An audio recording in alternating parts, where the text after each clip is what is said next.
বিষয় হচ্ছে আমাদের শৌচাগারের জন্য খুব অসুবিধা ছিল।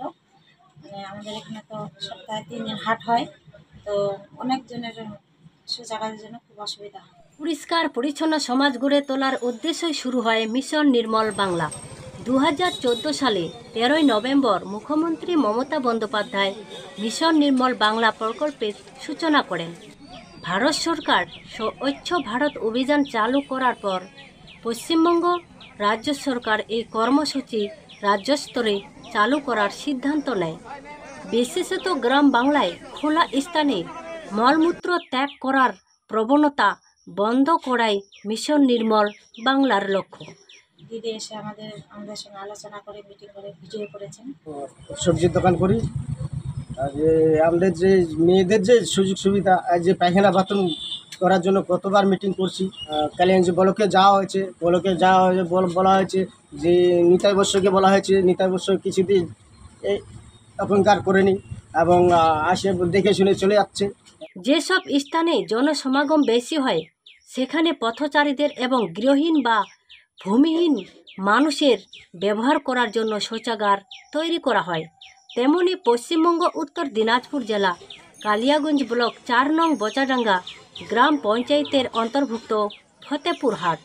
ফতেপুর হাটে সপ্তাহে 3 দিন বড় হাট বসে, কিন্তু যখন থেকে বাজার শুরু হয়েছে তখন থেকে কোনো শৌচালয় ছিল না।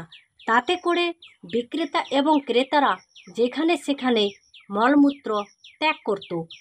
সেই ক্ষেত্রে সমাজের মানুষ সংক্রমণের আশঙ্কায় ছিল। অনেকবার যে আমরা মিটিং করে আমরা যে দিদি থেকে আমরা যে মিটিং করা হয়েছে, দিদি ছিল আমাদের সঙ্গে, তার জন্য আমরা দিদি আমাদের জন্য সুবিধা গেছিলো, ব্লকে গেছিলো, তার জন্য মিটিংয়ে বলা হয়েছে, আমরা অবশ্যই গেছিলো। তাই ফতেপুর হাটে শৌচালয়ের জন্য কমিউনিটি বারবার সরকারি দপ্তরে লিখিত ও মৌখিকভাবে সমস্যার কথা জানিয়েছিলেন।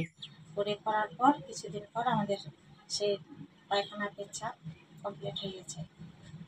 তো এখন কেমন লাগছে আপনার? খুব ভালো লাগছে, খুব সুবিধা হয়েছে। শুধু আমার নয়, সবারই সুবিধা হয়েছে, কারণ আমি এখানে সারাদিন থাকি, পার্লারে কাজ করি, তো আমার খুব সুবিধা হয়েছে। মেয়েদের অনেক চেষ্টার জন্য, মাঠে ঘাটে পেচ্ছাপ বাথরুমের জন্য, সুযোগ সুবিধার জন্য, এবং মহিলাদের খুব অসুবিধা হতো, শাক সবজি যারা বেচতে আসতেছে তাদেরও অসুবিধা হতো। তার জন্য আমরা বলতেছি যেন মেয়েদের অনেকটা যে সুযোগ সুবিধা হয়েছে, এখন যে পায়খানা বাথরুমটা হয়েছে, তো এর জন্যই আমরা দিতে আমরা ধন্যবাদ জানাই। আমি কালিয়াগঞ্জ পঞ্চায়েত সমিতির সভাপতি হিরণময়। আমাদের কালিয়াগঞ্জের মধ্যে ফতেপুরে একটা হাট আছে। এই হাটটাতে ওই অঞ্চলে, ওখানে বোচাডাঙ্গা অঞ্চল আছে, বরুণা আছে, মুস্তফানগর আছে, এবং দক্ষিণ দিনাজপুরে কিছু অঞ্চলের এলাকার মানুষরা ওখানে শাকসবজি বেচতে আসে। মানে কালিয়াগঞ্জের মধ্যে একটা বড় হাট যেখানে শাকসবজি হয়, ওই এরিয়াতে অনেক শাকসবজি হয়। সেখানে আমাদের একটা পায়খানা বাথরুম ছিল, অনেক দিনের পুরাতন, সেটা পায়খানা বাথরুম একটু অকেজো হয়ে গেছিলো। পরবর্তীতে যখন আমি একবার ইনস্পেকশনে যাই হাটে যাওয়ার পর দেখি যে মানুষের পায়খানা বাথরুমে খুবই অসুবিধা ছিল, কিন্তু একটু পায়খানা বাথরুমের জল ব্যবস্থা বা অবস্থা খারাপ ছিল।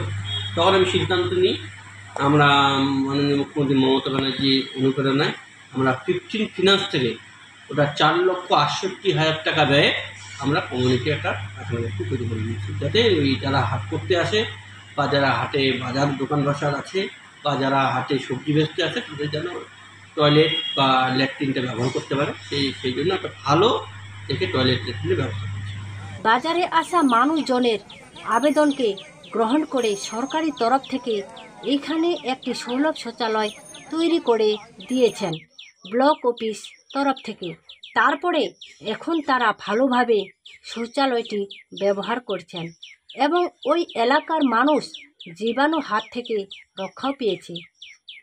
এই ধরনের সমস্যা যদি আপনাদের এলাকাতেও থাকে তাহলে আপনারা সমাজের মানুষ একত্রিত হয়ে সরকারি দপ্তরে আবেদন করুন এবং দেখবেন আপনাদের এলাকাতেও যদি সমস্যা থাকে তাহলে সমাধান হয়ে যাবে।